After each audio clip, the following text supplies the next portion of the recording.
नमस्कार। जो भी लोग बीपीएससी सहायक शिक्षा विकास अधिकारी यानी एडीओ परीक्षा की तैयारी कर रहे हैं, उन सभी का स्वागत है। आज हम इस परीक्षा के पूरे सिलेबस को समझने वाले हैं और इसे एक बहुत ही क्लियर और स्ट्रेटेजिक रोड मैप में बदल देंगे, ताकि तैयारी का जो रास्ता है ना, वो बिल्कुल साफ हो जाए। सबसे पहले इस नंबर को देखिए, 935। ये सिर्फ एक नंबर नहीं है, ये 935 मौके हैं। इतनी बड़ी संख्या में वैकेंसी का मतलब है कि ये परीक्षा सभी कैंडिडेट्स के लिए एक बहुत ही शानदार मौका है। तो सवाल उठता है कि एक एडीओ असल में करता क्या है? देखिए, ये पद एक तरह से बिहार के एजुकेशन सिस्टम की रीढ़ की हड्डी है। एक एडीओ का काम होता है एजुकेशन से जुड़े प्रोग्राम्स को ग्राउंड लेवल पर लागू करना और ये देखना कि वो सफल हों, और इसीलिए ये परीक्षा इतनी इंपॉर्टेंट हो जाती है। तो चलिए अब जरा इस एग्जाम के स्ट्रक्चर को और गहराई से समझते हैं। ये जानना बहुत जरूरी है कि आखिर ये परीक्षा डिजाइन कैसे की गई है, क्योंकि सच कहूं तो यही कामयाबी की पहली सीढ़ी है। तो इस एग्जाम में टोटल 3 ऑब्जेक्टिव टाइप पेपर होते हैं।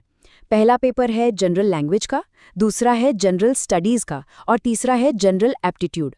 हर पेपर में 100 सवाल होंगे 100 नंबर के, और हर पेपर के लिए मिलेंगे पूरे 2 घंटे। यहाँ एक बहुत ज़रूरी बात है जिसे समझना होगा। इन तीनों पेपर्स का वेटेज अलग अलग है। जो लैंग्वेज का पेपर है वो सिर्फ क्वालिफाइंग है, मतलब उसे बस पास करना है।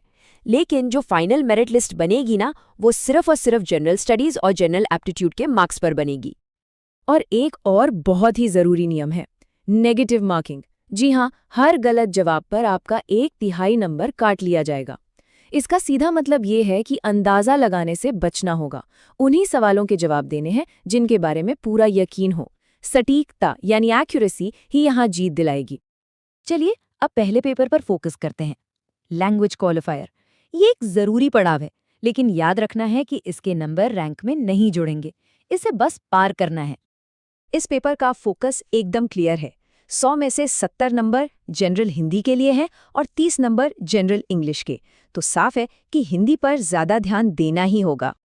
इंग्लिश के जो 30 नंबर हैं, उनके लिए grammar, vocabulary, comprehension, sentence correction और सिनोनिम्स एंटोनिम्स जैसे बेसिक टॉपिक्स पर अच्छी पकड़ बनानी होगी। और वहीं हिंदी के 70 नंबरों के लिए व्याकरण, शब्दावली, वाक्य संरचना, मुहावरे और लोकोक्तियां और गद्य पद्यांश की समझ जैसे विषयों को गहराई से पढ़ना होगा। इस पेपर का गोल्डन रूल बस एक ही है, कम से कम 30% नंबर लाने हैं। बस एक बार ये हो गया तो आप अगली चुनौती के लिए तैयार हैं, और इसके मार्क्स मेरिट में बिल्कुल नहीं जुड़ने वाले। चलिए अब उन 2 पेपर्स पर आते हैं जो असल में रैंक और सिलेक्शन तय करेंगे। यहाँ तो हर एक नंबर कीमती है। जो जनरल स्टडीज़ का पेपर है वो कैंडिडेट्स की ओवरऑल अवेयरनेस को टेस्ट करता है। इसमें भारत का इतिहास, भूगोल, इंडियन पॉलिटी और इकोनॉमी, जनरल साइंस और नेशनल इंटरनेशनल करंट अफेयर्स जैसी चीज़ें शामिल हैं। लेकिन यहाँ एक बहुत बड़ा ट्विस्ट है। सिलेबस में बिहार स्पेसिफिक टॉपिक्स पर खास जोर दिया गया है। ऐसा इसलिए है क्योंकि एईडीओ के तौर पर बिहार के लोकल एडमिनिस्ट्रेशन और कल्चर की गहरी समझ बहुत ज़रूरी है। तो बिहार का इतिहास, राष्ट्रीय आंदोलन में इसका योगदान, यहाँ का भूगोल, नदियाँ, संसाधन और इकोनॉमी, इन सब पर मजबूत पकड़ बनानी ही होगी। और अब तीसरा पेपर यानी जनरल एप्टीट्यूड, ये लॉजिकल और मैथमेटिकल स्किल्स का टेस्ट है।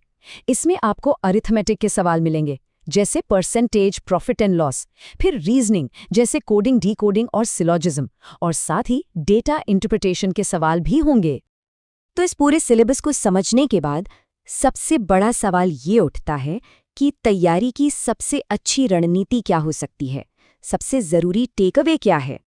आइए अब इस सारी जानकारी को एक बहुत ही सिंपल लेकिन असरदार 3 स्टेप प्लान में बदलते हैं, जो तैयारी को सही दिशा देगा। तो ये रही कामयाबी की रणनीति। स्टेप 1, सबसे पहले लैंग्वेज पेपर में क्वालिफाइंग 30% मार्क्स पक्के कर लीजिए। स्टेप 2, जनरल स्टडीज में अपना स्कोर मैक्सिमाइज कीजिए, खासकर बिहार से जुड़े टॉपिक्स पर फोकस करके। और स्टेप 3, जनरल एप्टीट्यूड में मास्टरी हासिल कीजिए ताकि टोटल मेरिट स्कोर आसमान छू सके।